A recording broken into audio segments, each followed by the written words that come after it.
Operation സിന്ദൂറിന് ശേഷം ആദ്യമായി American president Donald ട്രംപുമായി ഫോണിൽ ചർച്ച നടത്തി പ്രധാനമന്ത്രി നരേന്ദ്രമോദി. കാശ്മീർ വിഷയത്തിൽ അമേരിക്കയുടെ മധ്യസ്ഥത പ്രധാനമന്ത്രി തള്ളി. ഇന്ത്യ ഒരിക്കലും ആരുടെയും മധ്യസ്ഥത സ്വീകരിച്ചിട്ടില്ലെന്നും പാകിസ്ഥാന്റെ അഭ്യർത്ഥന മാനിച്ചാണ് വെടിനിർത്തൽ ധാരണയിലേക്ക് എത്തിയതെന്നും മോദി ട്രംപിനോട് വ്യക്തമാക്കി. 35 മിനിറ്റ് നീണ്ട സംഭാഷണത്തിൽ ഇറാൻ ഇസ്രായേൽ സംഘർഷവും ചർച്ചയായി. പാകിസ്ഥാന് തക്കതായ മറുപടി നൽകിയെന്ന് മോദി ട്രംപിനെ അറിയിച്ചതായി വിദേശകാര്യ സെക്രട്ടറി വിക്രം മിസ്രി പറഞ്ഞു. प्रधानमंत्री मोदी और राष्ट्रपति ट्रंप की मुलाकात G7 समिट की साइडलाइंस पर होनी तय थी। राष्ट्रपति ट्रंप को जल्दी वापस अमेरिका लौटना पड़ा, जिसके कारण ये मुलाकात नहीं हो पाई। इसके बाद राष्ट्रपति ट्रंप के आग्रह पर आज दोनों लीडर्स की फ़ोन पर बात हुई। बातचीत लगभग 35 मिनट चली। 22 अप्रैल को पहलगाम आतंकी हमले के बाद राष्ट्रपति ट्रंप ने फ़ोन पर प्रधानमंत्री मोदी को शोक संवेदना प्रकट की थी और आतंक के खिलाफ समर्थन व्यक्त किया था।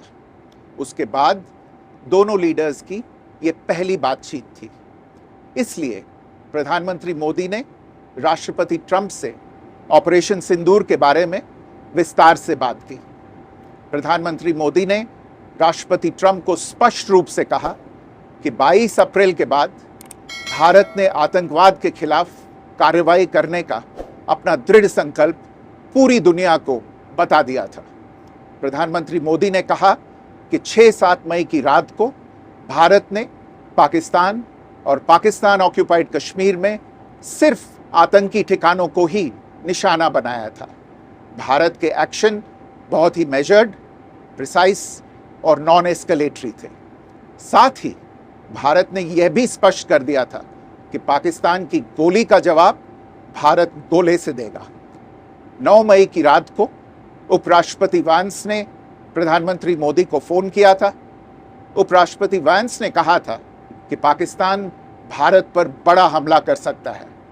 प्रधानमंत्री मोदी ने उन्हें साफ शब्दों में बताया था कि यदि ऐसा होता है तो भारत पाकिस्तान को उससे भी बड़ा जवाब देगा। 9-10 मई की रात को पाकिस्तान के हमले का भारत ने बहुत सशक्त जवाब दिया और पाकिस्तान की सेना को बहुत नुकसान पहुंचाया। उसके मिलिट्री एयर बेसिस को इनऑपरेबल बना दिया।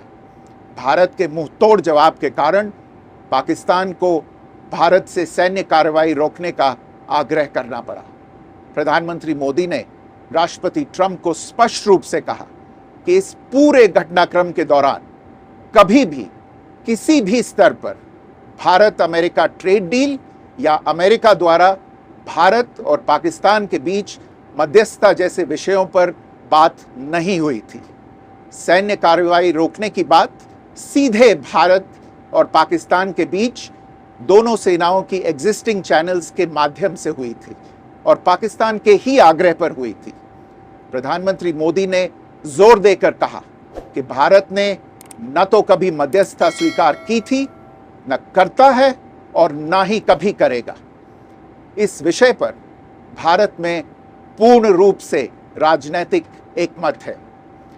राष्ट्रपति ट्रंप ने प्रधानमंत्री द्वारा विस्तार में बताई गई बातों को समझा और आतंकवाद के खिलाफ भारत की लड़ाई के प्रति समर्थन व्यक्त किया।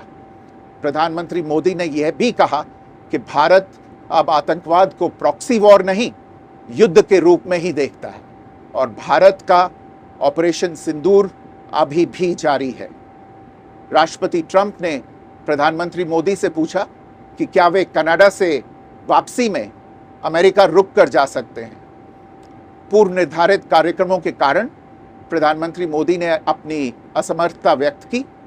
दोनों लीडर्स ने तब तय किया कि वे निकट भविष्य में मिलने का प्रयास करेंगे। राष्ट्रपति ट्रंप और प्रधानमंत्री मोदी ने इजराइल ईरान के बीच चल रहे संघर्ष पर भी चर्चा की। रूस यूक्रेन कॉन्फ्लिक्ट पर दोनों ने सहमति जताई कि जल्द से जल्द शांति के लिए दोनों पक्षों में सीधी बातचीत आवश्यक है और इसके लिए प्रयास करते रहना चाहिए।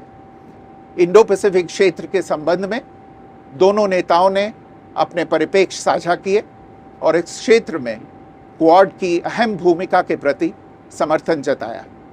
क्वाड की अगली बैठक के लिए प्रधानमंत्री मोदी ने राष्ट्रपति ट्रंप को भारत यात्रा का निमंत्रण दिया। राष्ट्रपति ट्रंप ने निमंत्रण स्वीकार करते हुए कहा कि वे भारत आने के लिए उत्सुक हैं।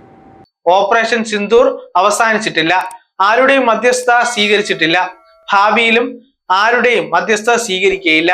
തീവ്രവാദികളോട് സന്ധിയില്ലെന്നും മോദി ട്രംപിനെ അറിയിച്ചു. 26 പേരുടെ മരണത്തിന് കാരണമായ പഹൽഗാമിലെ ഭീകരാക്രമണത്തിൽ ട്രംപ് അനുശോചനം രേഖപ്പെടുത്തി. News desk zag news. നേരിന്റെ വാർത്തകൾ നിങ്ങളുടെ വിരൽത്തുമ്പിലെത്താനായി സാഗ് ന്യൂസ് ചാനൽ സബ്സ്ക്രൈബ് ചെയ്തും ഷെയർ ചെയ്തും ഒരു ശരിയായ മാധ്യമ നിലപാടിനൊപ്പം നിൽക്കാൻ ഞങ്ങൾ നിങ്ങളെ ക്ഷണിക്കുന്നു.